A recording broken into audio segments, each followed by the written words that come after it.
Mr. Desmond Ricks. How are you, sir? I'm finding you, sir. Glad to be here. Thank you. Thank you for being here. I really appreciate you talking to my audience and telling your story. We You went appreciate behind bars. Yes, from, definitely. let me say this from the other side. We, as the people who've been exonerated, we appreciate the work that y'all do. I want to say that first and foremost. We appreciate the work that y'all do by shedding the light on, the travesty and the bad things that have happened to certain individuals in this life. And I just want to take my hat off and congratulate y'all, man, for the work that y'all do. And I'm gonna speak on behalf of everybody. We appreciate Thank what you. y'all done. We appreciate what y'all continue to do, and we can move on from here. I just want to make sure the respects and the props was sent out, Thank you. especially for that. Thank you, Mr. Ricks. Thank you. Thank you. I really appreciate that. These stories mean a lot to me. I'm from Philly. I've seen so many just terrible things happen. I just want to be able to tell these stories, Yes, the, sir. the proper way. So 1992, I like to always start here. Right. Tell us who you were. Tell us the young man that you were before you got trapped in this system. Well, you have to understand that when I was younger, we had. It wasn't a bad life, but it's just certain things alter your life, And growing up, I didn't have the best household. I didn't have the worst, but I didn't have the best. And it came a point in time where I figured I was grown. So I ventured out on my own. When you get grown and you live in somebody else's house, you have to leave. If you want your own, if you grown people have their own. So at 15, I left, lived with my sister for a while, and then I just went to the streets, man. It just from there, streets is bad, but when you don't have no choice, it's education is always there. Don't get me wrong. I'm not making no excuses. Education is always there, and the betterment of yourself is always there. But if you don't have nobody to show you the ropes or show you how to go or proceed in that manner, it's just there. You don't help is everything. We didn't have no role models in the hood. I'm just being real, and that's real as you can give it to anybody. We didn't have no role models. We seen older men that went to work at Chrysler and Ford and GM and came home and gave their wives a check on Friday. We seen that too, but growing up, them ends wasn't meeting. And then certain things started happening, and you had to understand. I came through that crack era and all that stuff when it was bad, bad, bad, bad. So I've seen the worst. I've seen the worst, and God has blessed me to come out of that hellhole and see the best. So I've been on both ends of the spectrum. I laid on my face in that hole, wondering I gave up. I laid on my face in solitary confinement and gave up. And I heard a voice come out of nowhere say, get up off the floor, get up. And I got up, and I've been moving forward ever since. I done been there like everybody else, to the bottom where you just go. In 95, I was 25 years old. I had my own place, I had my own vehicle, and it might not have been the best way of obtaining, money to help yourself, but I wasn't robbing nobody, I wasn't taking nothing from nobody. I was doing what I needed to do. I had learned from those bad mistakes, and I was trying to better myself as best I could with the environment that I was in, because the environment never changes. You can change, but the environment not gonna change. For this, tell us what happened for folks who don't know at this shooting in March of 1992 with Jerry Bennett. Well, I'm not gonna sugarcoat nothing, because that ain't gonna get you nowhere. The truth is the best way to proceed, as I've learned the hard way. But I live like that from now on. I was selling drugs. Sometimes I would, sometimes I wouldn't. But because I had a situation going on that I couldn't be around that type of environment. It's because I got in trouble before. I'm gonna make it plain. I got in trouble before, and I couldn't be around that type of environment or around those type of people or type of that atmosphere. But once again, when you trapped or you feel you trapped and you have no means of providing for yourself, you must do what's necessary. So those are the things that I was doing. At this particular time, I wasn't, and he was, but he wasn't a street guy. So, he needed somebody, basically like, I'm not going to say protection, but he felt comfortable with me around him. So he took me to a situation that he had, and it just went bad, man. It went bad, bad. I had nothing to do with that. That was his situation. I'm going with him because he don't feel comfortable doing this, because he's not a street guy like me. And you have to understand that too. Everybody's not built for that, man. A lot of guys go out there in them streets and think they're going to go out here and it's going to be sweet. No, it's not sweet in them streets. No. The sweet part is staying where you at, figuring out something else. When you come out there in them streets, there's rules to that. Yeah. It's So rules. so he So he is shot and killed, and you aren't even in the restaurant. You aren't even in the Man, restaurant. You're in the car, correct? we pull up in the car. Some guys get out of another car. He said, there go the guys over there. He made a remark like he was leery of this situation, which I had already knew. So now I'm on 10 because I'm like, wait a minute, I know the streets. I know what this is, but this is my mellow and this is what he want to do. So I got his back.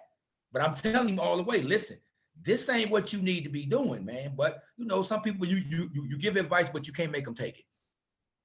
So he went in the restaurant. The guy get out the car, go in there with him. They in there a few minutes, whatever. The lady in the restaurant seen this dude, man. So when they were talking about it's me and all this other stuff, they know that wasn't me, man. They know that wasn't me. The lady in the restaurant told them who it was. She described that man to them. And that man, me, and the description that she gave them and the person that I am and the way I look is night and day, man. So they knew it wasn't me. But they wanted me to be a rat or a snitch or whatever. I don't know those people. Don't know them today, didn't know them then, and I'll never know them. And I explained that to them. This is his situation with his thing. But by me being it, the look is everything. And I'm not slow. The look is everything. What are you here for if you ain't indulging? But the facts remain. It was true. I was there to assist him. It had nothing to do with me. But I couldn't tell them that because, once again, I've been in trouble before, and I'm in these streets and everything in the streets. If you in for a penny, down for it all. So ain't no double dutch and jump in, jump out. No, there's no such thing as that. So they knew, or they thought they knew, that I knew who these individuals was. And I told them I wasn't, and I stuck to that because that's the truth, and the truth is never going to change. So he gets out, goes to the restaurant. He comes out. He steps across the door of the restaurant. The guy shoot him in the stomach. He falls to the ground. The guy walks up, shot him in the head. Boom. He gone. And nothing I can do. And you ran, correct? And your wallet dropped. Is that what happened? Wouldn't you? Oh, absolutely. I've ran before you myself. You just seen this guy take one to the stomach and one in the head while you're on the ground. Would you stand there? No. Well, what are you going to do? I mean, you got to leave. You got to protect yourself. And they find your wallet, correct? Man, I was running towards some bushes. And when I went into the bushes, you think I'm a street guy. Anybody in them streets, you ask them. There is no time to panic. You panic, you dead. Yeah. You panic in the streets, you dead. Period. Point blank, that's it. So I'm running towards these bushes. Let me take my coat off because I don't want to get caught in these bushes and slow down. So I taking my coat off. I ain't kill this guy. I don't care nothing about leaving no wallet there. I ain't got nothing to do with this. Period. But once again, it's the look. Yeah. So I get away, go down the street, went down a couple houses, hid in some bushes. I'm thinking these dudes circling the block or whatever. Like I said, I don't know these dudes. I know the streets.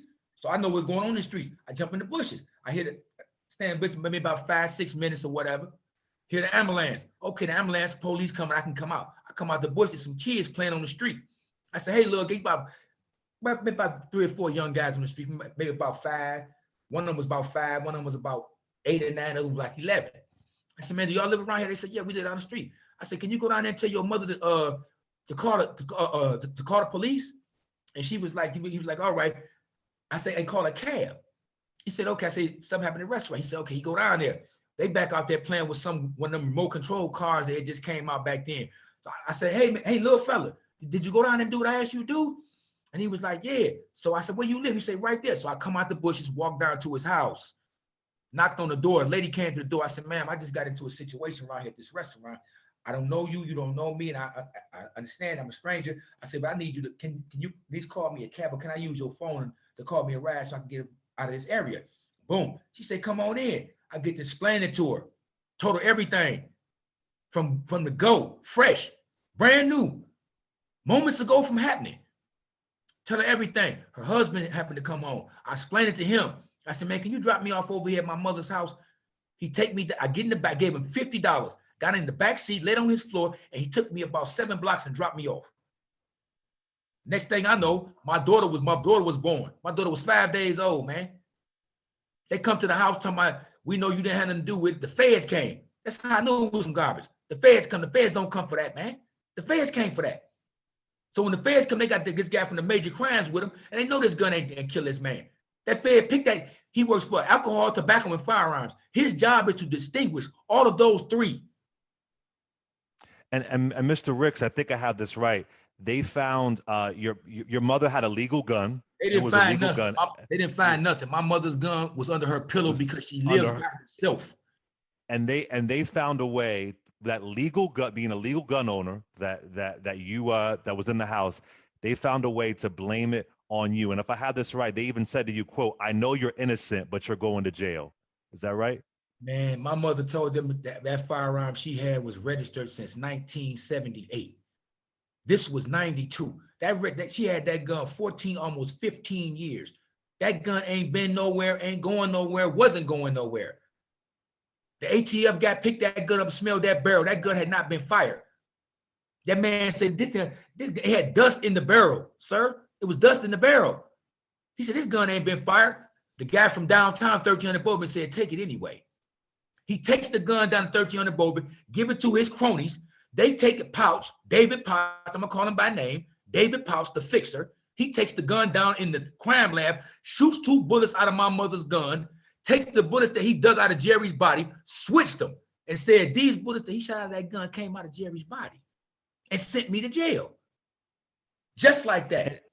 And didn't they tell I forgot the person's name, but he was some kind of forensics person. They David told him Townsend. I you had my yeah girlfriend go and hire David Townsend, independent ballistics firearm. I wasn't letting them put this on me, man. I know I didn't kill yeah that guy. I had nothing to do with that. I did everything I could. I went and found Mr. Townsend. She found him in a yellow page and brought him to me. He wanted a $1,500 retainer.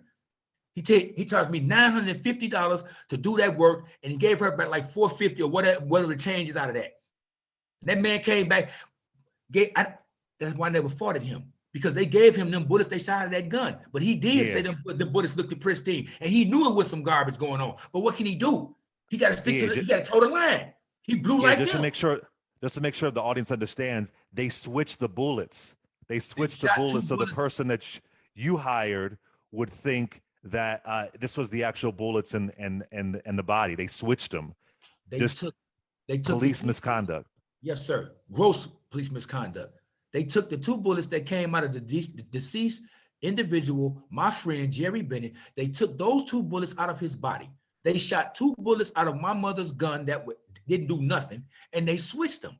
They said the bullets that came out of Jerry's body came out of his gun, but the only problem, the bullets were pristine. Those bullets that he test fired out of my mother's gun never hit bone fragment or nothing hard. So they were brand new bullets. That's why Mr. Townsend said they were in pristine condition. They didn't look like they came out of a homicide victim, which was the truth.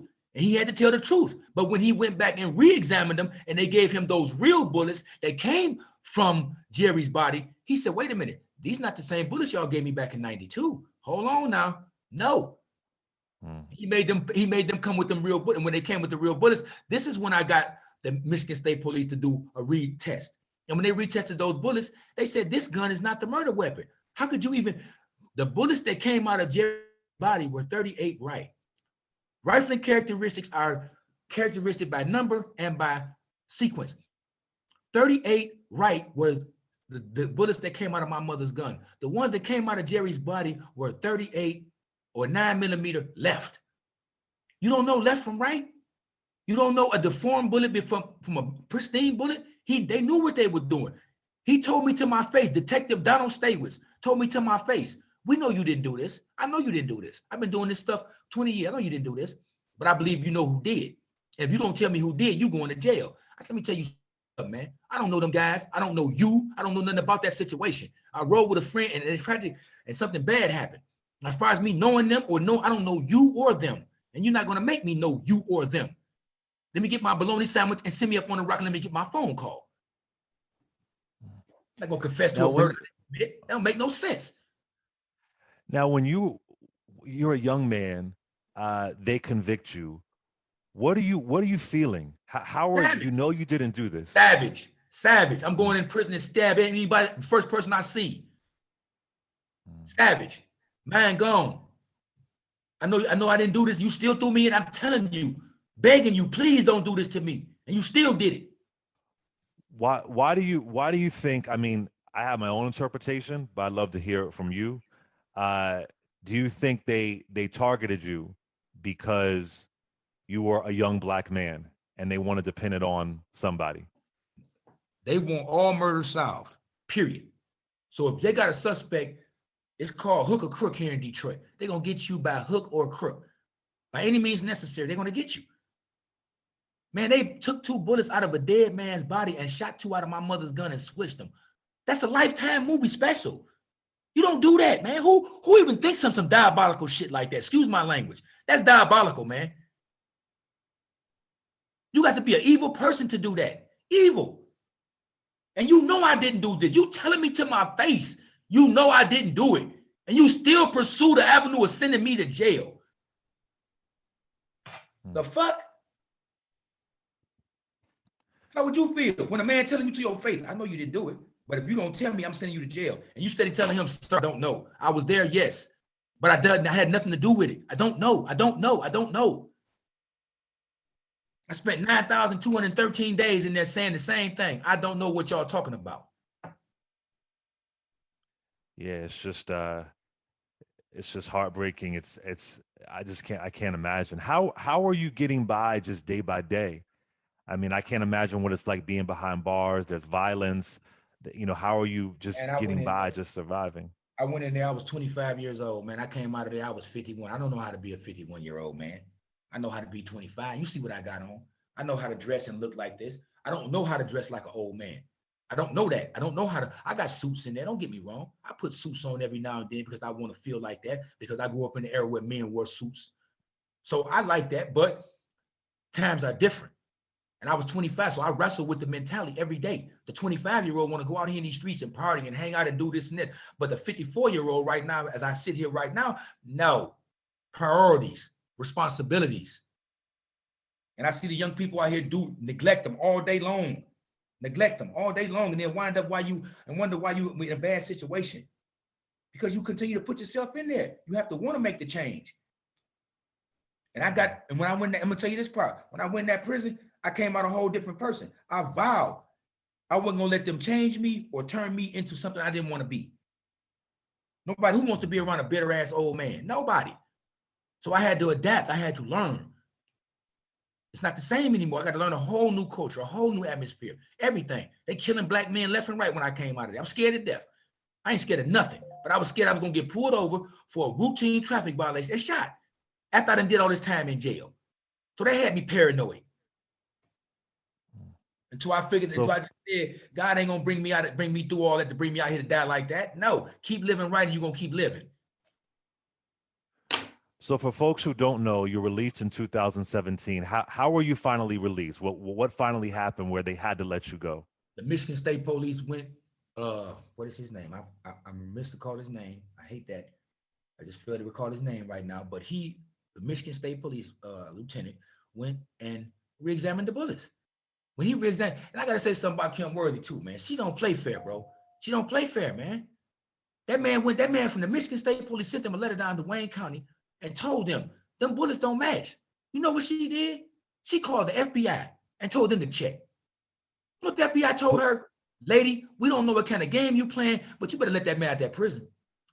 Who is that? Kent Worthy. Who is that?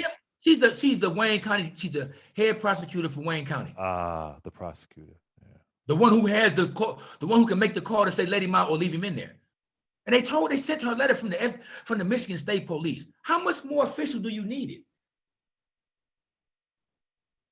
Do you have to call the FBI and the FBI tell you, lady, don't call here no more. Let that man out. And you tell me that's fair.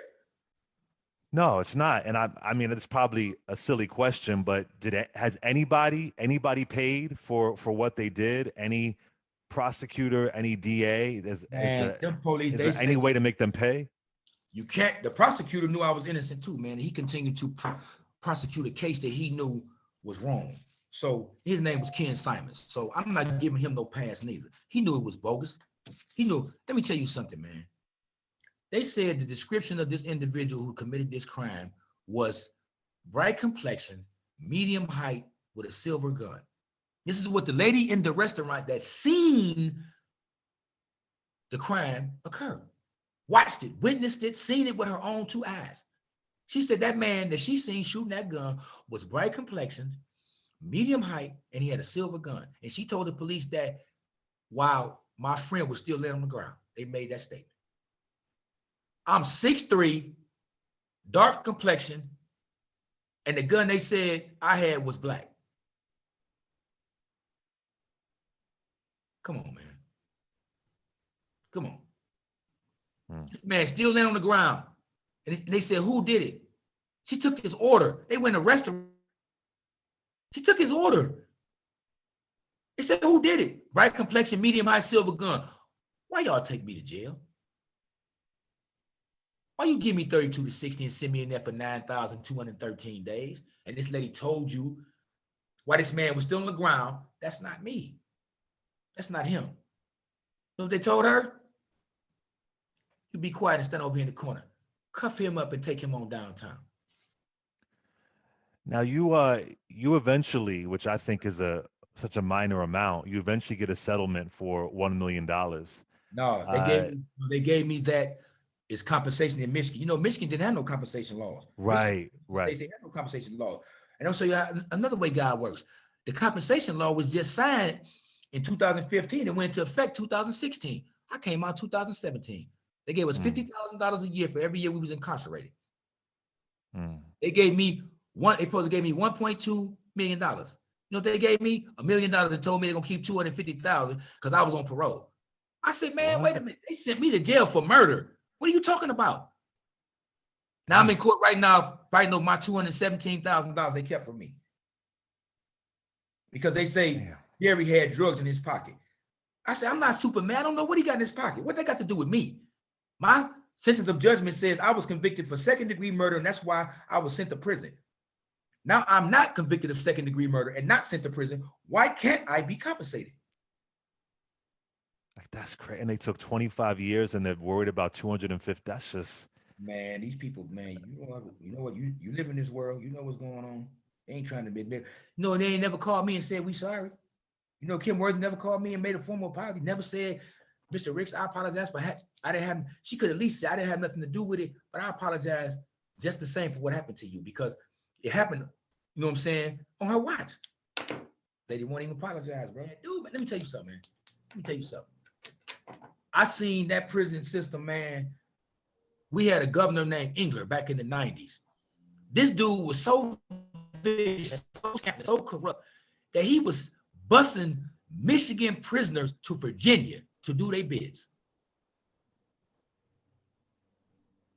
How do you lock up so many people in one state that you don't even have room to lock up anymore? You got to outsource them to another state.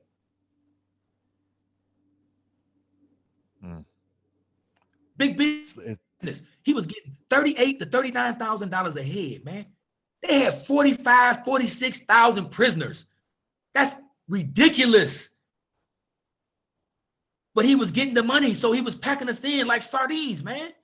He had so many, they was building prisons left and right. He couldn't build them fast enough. Needs to be reformed. You need to be the laws. You have to start with the laws, man, and start talking to guys. People, that's what I want to do. I want to come out.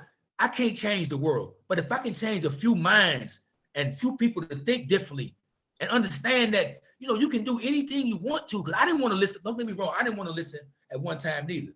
I didn't want to listen. I'm not no preacher. I'm not no poet. I'm not none of that. But I'm a real individual. I know reality. I know reality. That's the best thing you need to know nowadays. What's real? And people keep thinking this corona fake. Keep going out there without no mask. Watch what happened to you. I lost my father. You know, I had to bury my father last year on my birthday. On my birthday, my father was a Detroit fire. He was a Detroit police officer for 5 years, and he was a Detroit fireman for 40 years. He was a firefighter for 40 years. Caught corona and died on last year. I had to bury him on my birthday. But once again, I was thankful that God let me out of that hellhole to be out here to spend them last time with my father. Because I miss my mama. She's gone. You know, my mama died still thinking that had something to do with that. Yes, she knew better than that. She knew better than that. She knew better than that. Your mother passed while you were in jail, correct? Yeah. You were behind bars, right? Yes, sir. Yes, sir. Sure did. Mother, grandmother, uncle. I went in there. I was the young people. I came out. I'm the old people now. You know how you had your grandmama, your uncle, and your great uncle, and the older people. That's me. I don't want to be the older people. I ain't even get a chance to be the young people. From 25 to 51, I spent in there for nothing. You know, Mr. Ricks, just to give people a sense of just what it's like in there, having your freedom taken away. What was your lowest moment behind bars? When I was laying on my face, man. When I just went in there and went, wow. You know, I just went, wow. I didn't have no cares. I never been scared of nothing. So I just went in there and was just any kind of authority. It was rebellion. You know, shut up. Police tell you do something, man, shut up. I'm not doing nothing. You're not gonna give me 32 to 60 and then dictate how I do it. It was wrong. Don't get me wrong. It was wrong. Wrong is two left shoes. But once again, look at the circumstances. Look at the situation you just described. I had no business being there. So my mind state and my mentality was just savage. I'm gonna be real, savage. I didn't care. I didn't care. I didn't care. So I carried myself like that until I got to the point where, you know, that's not no way to live. I was letting them continue to control my situation. And I woke up one day and said, I'm not doing this no more. I'm not finna let y'all keep winning. No. And laid on my face, like I said, I was in that hole in solitary confinement, level 5. I spent half my time in level, excuse me, level 4, level 5. Half of it. I spent the first 12 years, I basically lived in a hole. My friends used to come out there and be like, man, why are you still over there? Why don't you come out of there? Nope. Our situations are totally different.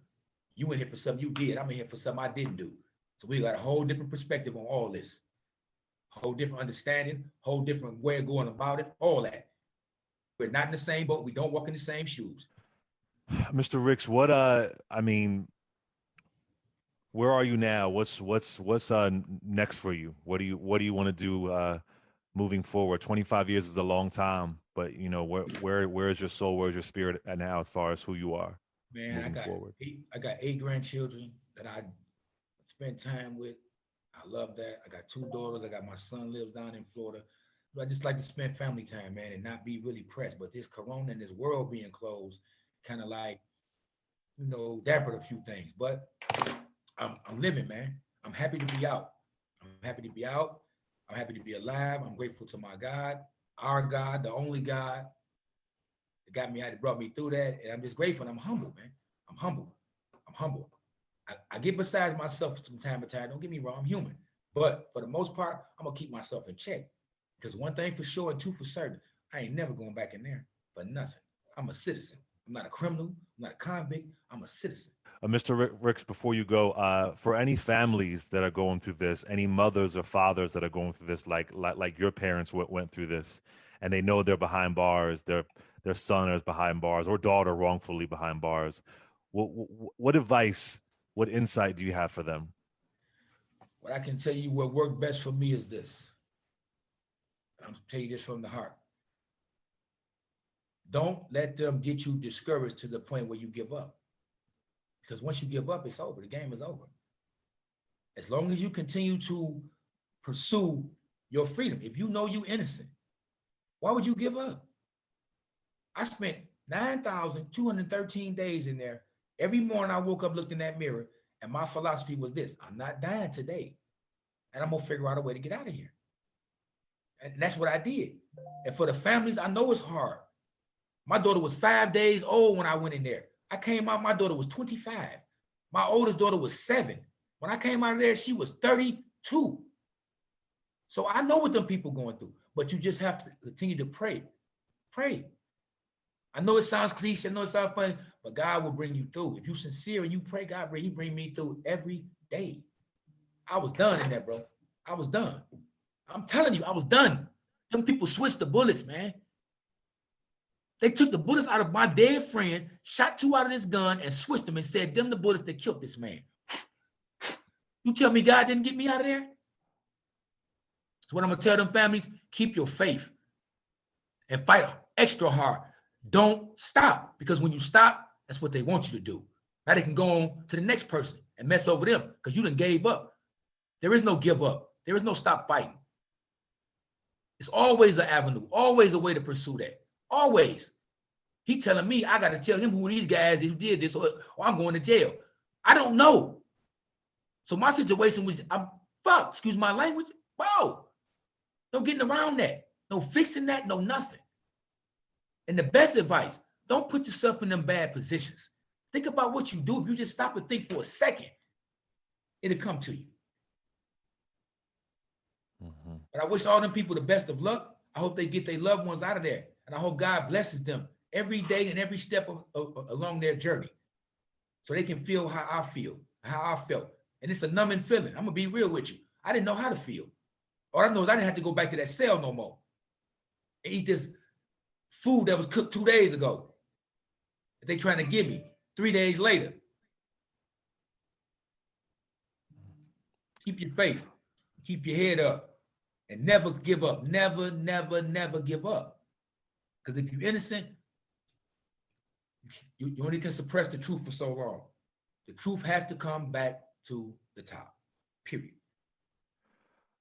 Well, Mr. Ricks, I want to thank you again for blessing us with your story. It's really important. It's really powerful. I want to thank you. Once again, Mr. Desmond Ricks spent 25 years behind bars for a crime he didn't commit in Michigan. He was exonerated in 2017. And I appreciate you. Thank you. And once again, I appreciate the work y'all do. God bless y'all and keep y'all safe through this crazy madness we going through, man. But God gonna bring us through, man. He gonna bring us through. Gonna bring us through because you doing the Lord's work. When you do the Lord's work, I'm gonna give you this game before I leave. I'm gonna $1 million game before I leave. You doing the Lord's work, sir. When you doing the Lord's work, you don't have to worry about nothing. Because if you're doing the Lord's work, the Lord's will be done. Period. So whatever happens, it's his will because you're doing his work. You see what happened to Jesus doing his work and they still hung him. But what happened? He gonna live forever because he did God's work. And y'all doing God's work. And God gonna bless y'all, man. Thank you. Thank you, Mr. Ricks. I appreciate that. It means a lot. It means a lot coming from you. I really appreciate that.